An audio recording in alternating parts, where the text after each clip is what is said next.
حضرت یہ سمجھنا تھا لوگوں کو بھی اور سب کے لیے کہ یہ ضربیں لگانا ذکر کرتے وقت کس قرآن و حدیث میں آیا ہے، کہاں سے جائز ہے یہ؟ کیا نبی پاک صلی اللہ علیہ وسلم نے یا صحابہ کرام نے ذکر کرتے وقت ایسی ضربیں لگائی تھیں؟ اس کی وضاحت فرما دیجیے۔ بہت اچھا چن کے سوال بھیجا کسی نے کہ ذکر کی ضربیں جو ہے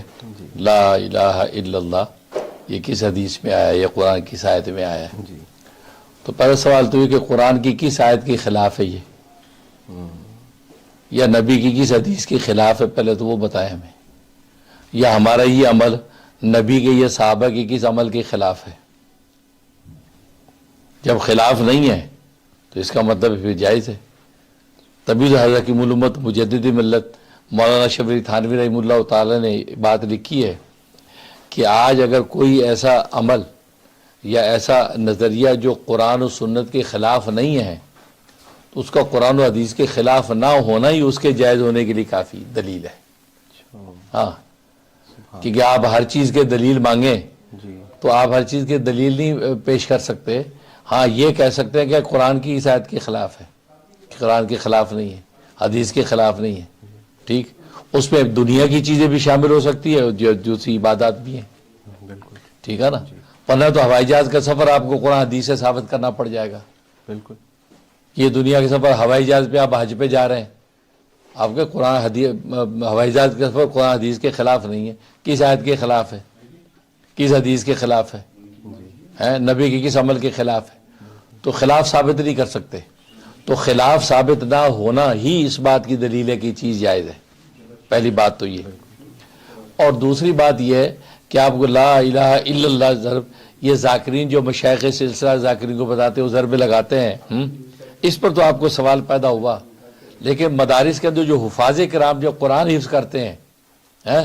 وہ جو یہ گردن ہلاتے ہیں، اس کا آپ نے سوال کیوں نہیں کیا کبھی کسی سے؟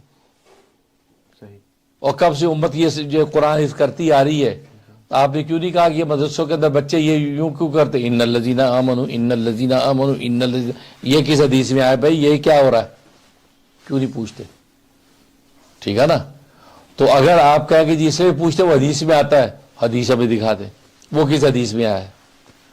تو حافظ جو ہے وہ قرآن کو جب حفظ کرتے ہیں، وہ جب اس طریقے سے جب ہلتے ہیں، وہ کس حدیث میں آیا ہے؟ جب آپ اس کو تسلیم کر رہے ہیں تو پھر آپ اس کو بھی تسلیم کر رہے ہیں، ٹھیک۔ اور تیسری بات یہ ہے کہ یہ کہنا کہ نبی کریم صلی اللہ علیہ وسلم نے یہ عمل کیوں نہیں کیا، صحابہ نے کیوں نہیں کیا، انہوں نے کیا تو بتاؤ۔ تو جواب یہ ہے کہ اگر نبی اس طرح ذکر کرتے نا لا الہ الا اللہ لا الہ الا کرتے، یا صحابہ یوں کرتے، تو وہاں سوال پیدا ہوتا، وہاں اعتراض پیدا ہوتا کہ نبی کو کیا ضرورت ہے یار اس طرح کرنے کی، یار صحابوں کو کیا ضرورت ہے اس طرح کرنے کی، ٹھیک ہے نا؟ ایسا دیکھو اندھیرے کے اندر کوئی بیٹھا ہو، چراغ اسی کو جلانے کی ضرورت ہے نا، چراغ جلا کے بیٹھا ہے، ٹھیک۔ اور جو سورج چمک رہا ہے دوپہر کا، سورج کے سامنے چراغ جلا کے بیٹھا تو سوال اس پہ پڑے گا نا، بھائی آپ نے چراغ کیوں جلایا؟ یار سورج، یار دماغ ٹھیک ہے، سوال اس پہ پڑے گا نا، بالکل اس پہ سوال نہیں پڑے گا جو اندھیرے میں چراغ روشن کر کے بیٹھا ہے۔ تو صحابہ تو اس آفتاب نبوت کے سامنے بیٹھے ہیں بھائی، وہ ضربیں لگا کے دل کو روشن کرنے کی کوشش کریں گے، سوال ان پہ پڑے گا بھی آپ کو کیا ضرورت ہے بھائی، آپ تو سورج کے سامنے بیٹھے ہیں، آپ یہ طریقے اختیار کر کے دل کو روشن کیوں کرنے کی کوشش کر رہے ہیں؟ آپ پر تو سیدھا ڈائریکٹ سورج پڑ رہا ہے، اور سورج کو تو خیر ضرب کی ضرورت ہی نہیں، وہ خود سراپا ہے، نور ہے، اللہ بے شک۔ تو وہ اگر کرتے تو اعتراض وہاں پیدا ہوتا کہ نبی نے کیوں کیا یار، صحابہ نے کیوں کیا، ان کو کیا ضرورت تھی؟ ہاں آج ہم اندھیرے میں بیٹھے ہیں، آج نبی کا آفتاب نبوت روشن نہیں، وہ بادلوں میں چھپ گیا ہے، اب ہمیں کیا کریں؟ اس اندھیرے میں ہمیں روشنی کے لیے ضربے لگا کے چراغ روشن کرنے پڑتے ہیں۔ تو دل کے چراغ اس لیے ہم روشن کرتے ہیں کہ آج وہ آفتاب نبوت نہیں ہے، لہٰذا ضربے لگا کے ہم جی اپنے دل کو روشن کرتے ہیں، تزکیہ کرتے ہیں۔ تو ایسے طریقے اختیار کرتے ہیں جس سے ایک خاص نقطے پر توجہ کر کے ضرب لگائیں جس سے وہ روشن ہو۔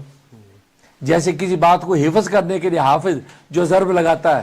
وہ اس بات کو دل میں بٹھانے کے لیے ضرب لگا رہا ہے، تو یہ ذاکر دل کو بنانے کے لیے ضرب لگا رہا ہے،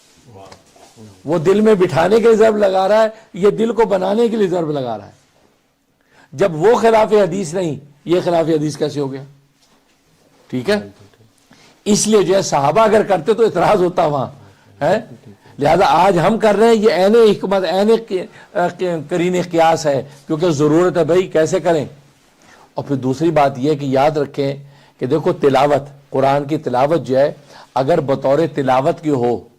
اور تلاوت ایک عبادت ہے، اس کے لیے خاص حیت مخصوصہ ثابت کرنا پڑے گی، اس کے لیے حیت مخصوص ثابت کرنے کی آپ تلاوت کو خاص انداز سے کریں۔ بھئی یہ نبی نے کہاں بتایا ہے، صحابہ نے تلاوت اس انداز سے کرنے کا کہاں بتایا ہے، وہ آپ ثابت کریں گے۔ لیکن اگر قرآن کو محافظت کے لیے پڑھا جائے، دیکھو پڑھا جاتا ہے یا تلاوت کے لیے یا محافظت کے لیے، تو حفظ کرنے کے لیے، تو تلاوت کے لیے پڑھا جائے تو وہ عبادت ہے تلاوت، اس کے لیے آپ کہیں گے مخصوص حیت بتاؤ، ظاہر ہے وہ ثابت کر دیں گے۔ لیکن محافظت کے حفظ کرنے کے لیے آپ جب لا ان الذین آمنوا وعملوا الصالحات رٹا لگائیں گے تو وہ تو آپ حفظ کرنے کے لیے کر رہے ہیں، خاص مصلحت کے لیے کر رہے ہیں، اس مصلحت کے لیے آپ کو کسی دلیل کی ضرورت نہیں۔ ٹھیک، بالکل اسی طریقے سے ذکر اپنی ذات میں ایک عبادت بھی ہے، اگر ذکر کو بطور عبادت کے آپ کریں گے اس انداز سے لا الہ الا اللہ لا الہ الا اللہ بطور عبادت کے کیا، بطور عبادت اس طرح میں ضرب لگا رہا ہوں، تو آپ کو دلیل پیش کرنی پڑے گی کہ یار اس طرح صحابہ نے کہاں کیا، کیونکہ عبادت کے لیے تو نص چاہیے۔ قرآن میں یہ طریقہ کہاں آیا، نبی نے یہ خاص طریقہ کہاں بتایا، تو آپ نہیں پیش کر سکیں گے۔ جبکہ ہم یہ جو ضرب لگا رہے ہیں یہ عبادت کے لیے نہیں، ہم یہ ضرب لگا رہے ہیں معالجت کے لیے، علاج کے لیے، یہ معالجت کے لیے ضرب لگ رہی ہے، ہمارے دل کا علاج ہو رہا ہے کہ دل کا تزکیہ ہو رہا ہے، کیونکہ انسان کی نفسیات ہے ایک ہی چیز پر فوکس کر کے جب ضرب لگاتا ہے تو وہ دل جو ہے نا وہ اس پہ حرکت جو بھی پیدا ہوتی ہے، لہذا اس میں سے غیر اللہ نکل کے اللہ کا نور اس کے اندر پیدا ہوتا ہے، اس سے لگاتے ہیں۔ تو لہذا جو ہے وہ بطور عبادت کے کریں تو آپ کو دلیل مانگنے کا ہے، لیکن جب آپ بطور معالجت کے کرتے ہیں ایک خاص اور مسئلے مقصود ہے، لہذا اس کے لیے کوئی دلیل کی ضرورت نہیں، ورنہ آپ کو حافظ کے لیے دلیل پیش کرنی پڑے گی۔ ٹھیک، اور تیسری بات یہ ہے کہ ان تسبیحات میں 3 ذکر ہوتے ہیں عام طور پر، لا الہ الا اللہ، اور دوسرا الا اللہ، اور ایک اللہ اللہ اللہ یا اللہ اللہ، 3 مرحلے نا۔ یہ 3 مرحلے اس لیے ہوتے ہیں کہ اصل میں اللہ تبارک و تعالیٰ کی ذات کے حوالے سے 3 منزلیں ہیں، 3 منزلیں، ایک وجود ذات، ایک ثبوت ذات، اور ایک جو ہے مقصود ذات۔ تو جب لا الہ الا اللہ لگاتے ہیں نا، جب بندہ ابتدائی سلوک میں داخل ہوتا ہے اس کے سامنے تو بہت مشاہد ہے نا، مشاہدے میں بہت کچھ ہے، اس کا سب کی نفی کرنی ہے، تو لہذا اس کو وجود ذات کو اپنے دل میں بٹھانا ہوتا ہے پہلے، کہ اللہ کے وجود کو دل میں بٹھا کے باقی کے وجودوں کو کل عدم کر دوں، تو اس کو پورا کلمے کی مشق کرائی جاتی ہے، لا الہ الا اللہ لا الہ الا اللہ، سب کے جتنے وجود ہیں نفی کر کے الا اللہ کے وجود۔ تو یہ پہلی منزل جو تھی لا الہ میں، یہ کیا ہوتی ہے، وجود ذات، وجود ذات۔ اب وجود ذات کسی حد پہ حاصل ہو گیا، اس کو کافی نفی ہو گئی، اب یہ ایک خاص منزل پہ پہنچ گیا ہے۔ اب دوسرے مرحلے میں اس کو اگلی مرحلے میں مشق کرائی جاتی ہے ثبوت ذات، اب الا اللہ اب لا الہ میں سارے ہٹا دیے، اب الا اللہ میں ایک اللہ رہ گیا نا، اب ثبوت ذات، اب الا اللہ اب اللہ کی ثبوت ذات کو ثابت کر رہے ہیں آپ کہ اللہ ہی کی ذات اصل ذات ہے، باقی تو کل عدم ہے کوئی، یہ ہو گیا۔ اب یہ منزل بھی حاصل جب ہو گئی تو تیسرے منزل پہ کیا ہوتا ہے، مقصود ذات، جو اصل ہے وہ اسی کا نام لو، باقی سارے خطرات، لا بھی کہا دیا، الہ بھی ہٹا دیا، اللہ بھی ہٹا دیا، ایک اللہ رہ گیا، اللہ اللہ اللہ اللہ، سارے آہستہ آہستہ الفاظ کی حد تک بھی سب کی نفی ہو گئی۔ اب یہ رہ گیا کہ مقصود ذات، اس لیے یہ 3 مراحل میں ذکر چلتا ہے، اور اس میں مقصود ہی ہوتا ہے کہ سب پہلے وجود ذات ہو، پھر ثبوت ذات ہو، پھر مقصود ذات ہو۔ مقصود ذات پر جو منزل مل گئی، جب مقصود حاصل ہو گیا اس کے بعد کون سا قصد ہے، لہذا سفر پورا ہو۔ سبحان اللہ سبحان اللہ، جزاک اللہ خیر۔